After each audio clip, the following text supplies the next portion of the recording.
যাদবপুরের ঘটনাবলীর পরিপ্রেক্ষিতে নাকি যাদবপুর থানা শেষমেশ সৃজন ভট্টাচার্যকে ডাকছে।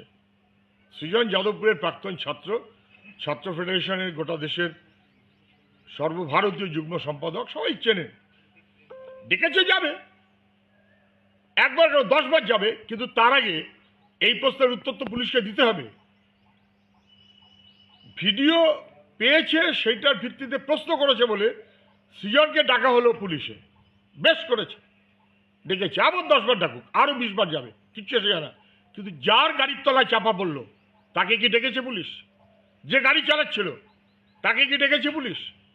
ছাত্র, সবাই দেখতে পাচ্ছে ভিডিওতে, তার উপর দিয়ে গাড়ি চালিয়ে দেওয়া হলো, তাকে ডেকেছে পুলিশ? কোর্ট অর্ডার করেছে, তাই শেষমেশ এফআইআর করতে হচ্ছে। পুলিশ যে অপদার্থ এবং অযোগ্য ধরা পড়ে গেছে।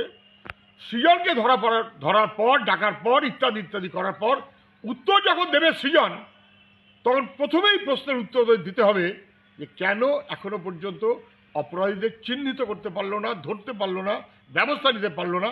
কোর্ট মারফত বলতে হচ্ছে কেন সৃজনের প্রশ্নের উত্তর দেওয়ার যোগ্যতা পুলিশের হবে না।